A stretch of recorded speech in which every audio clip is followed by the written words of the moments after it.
Hello everybody, I'm Scotty the Trainer and welcome to Scotty the Trainer Tuesdays. Thank you so much for joining me for this installment. Today, I am one day into my 47th year on this planet. That's right, yesterday I turned 47 years old.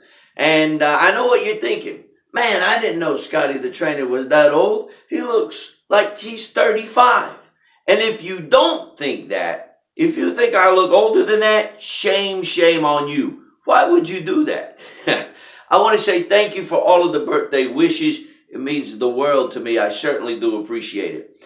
Today, I want to talk to you about some things that I would do different if I could start my life all over again. If I could start my life all over again, what would I do different? Well, I don't have time to go through all of them. So I just picked out a few. Now, I was talking to someone that was an older gentleman, and he made a statement to me that got me to thinking. He said, if I could go back in my life, I wouldn't change a thing. And I started to think to myself, you know what? I definitely am not on the same wavelength as this gentleman, because if I could go back in my life, there's a whole lot of things that I would do different.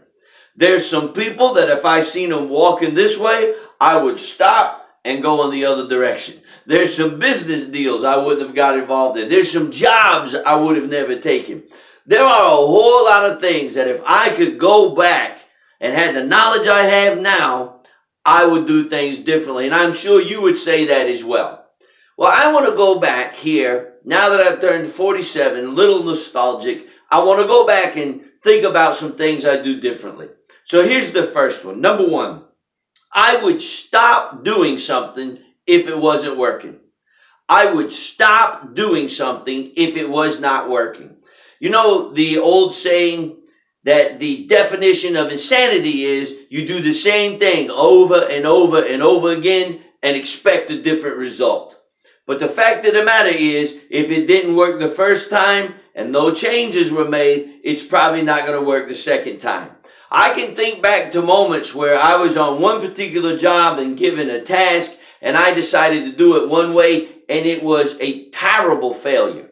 Then when I went to another company and I got in the same position, what did I do? Instead of changing anything, I went back to that same thing. I felt familiar with it. I said, well, maybe it'll work this time, and it didn't.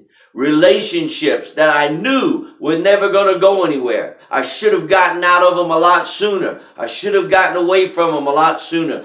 Businesses I should have broken away from a lot sooner, but I never did. If I could go back and do things differently, if I could start again, one of the first things that I would do is if something's not working, I would change it or get away from it. I wasted so much time spinning my wheels. Oh, I was moving. I was making a lot of animation, but yet I wasn't going anywhere. That's one of the things that I would do. And I've learned now that if something's not working, make an alteration. Make a change. There's some reason why it's not working. Look at it, examine it, analyze it, make the changes if it's not working. So if I could go back and start all over again, one of the first things that I would do is if something wasn't working, I'd stop. The second thing that I want to present to you is this. If I could go back and start all over again, number two, I would find people that were doing what I wanted to do, and I would learn from them. I do that now. I just wish in my life I had started doing that a lot sooner.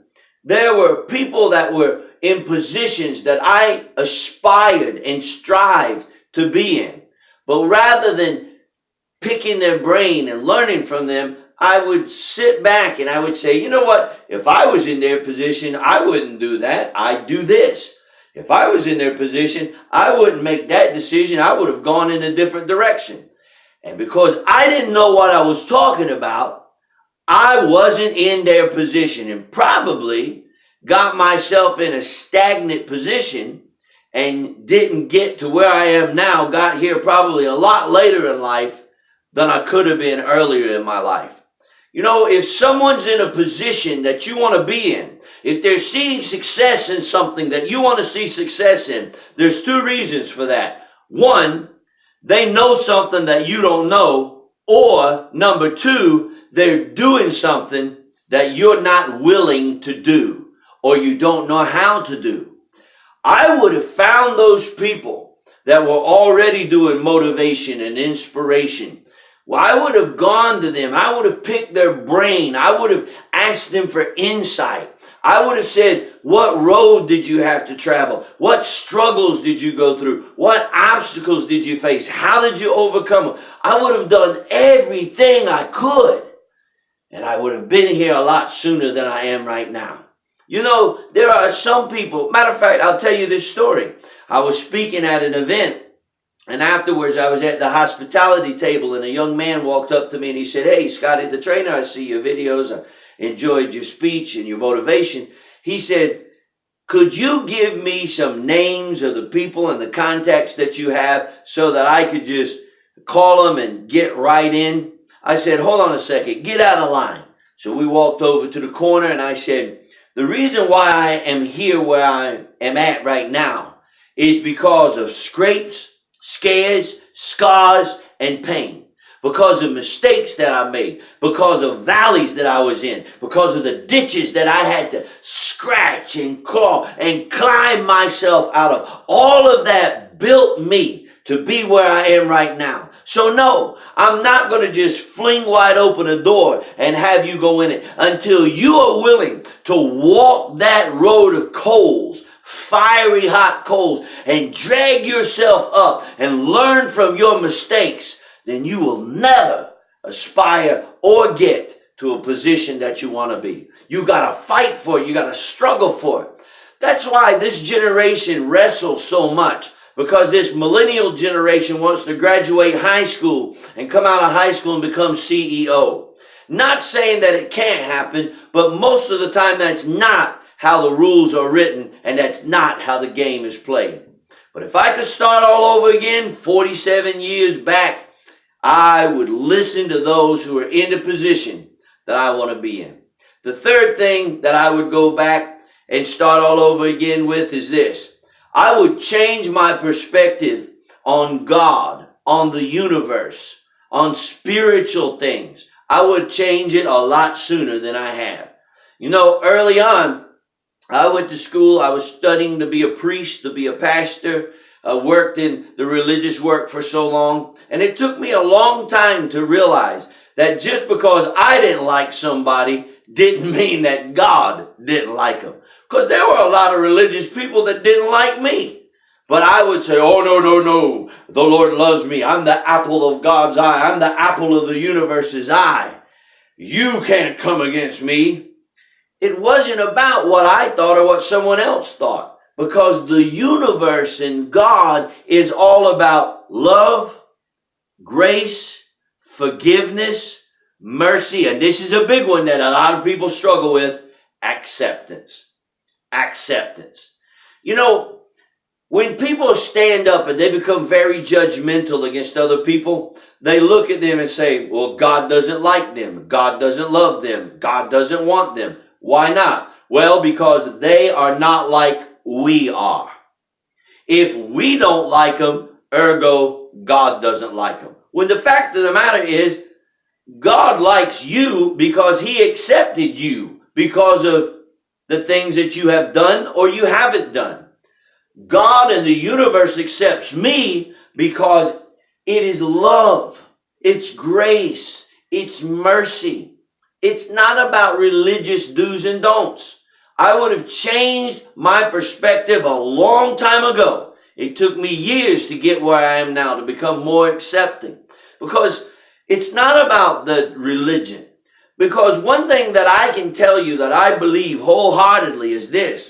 Religion is man's idea of what it takes to reach God. But you see, relationship is God's way to reach man.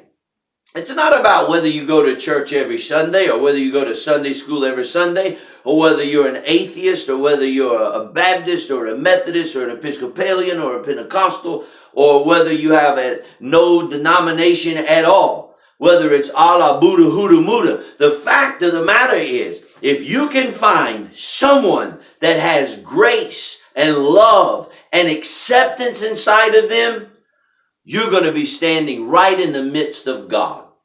Even inside the Christian scriptures, it says plainly, God is love. So all of these people that are standing around hating on everybody, not because God hates them, it's because you hate them. They're not like you. But remember, we can't replace God with us. And that's something that if I could go back 47 years, I would have changed that a lot sooner than I am right now. I can sit down with anyone. I can speak to anyone. I can be in a conference and my name can be right next to other people that may not believe like I believe, but they have perspective and insight and things that can help us. I go to conferences and speak where people don't have any type of religious affiliation whatsoever. And you know what? It's okay. They still have something to offer to those that are out there in the world. So 47 years ago, if I could start all over again, I would stop doing something if it wasn't working. I would go find those people that are doing what I want to do, and I would learn from them and listen to them intently, and I would have changed my perspective on God a lot sooner. What would you go back and do over? Let me know. You can like the video, comment on the video. Don't forget to check out the videos on YouTube. And as always, I'm Scotty the Trainer, and that's just how I see it. Thanks for joining me.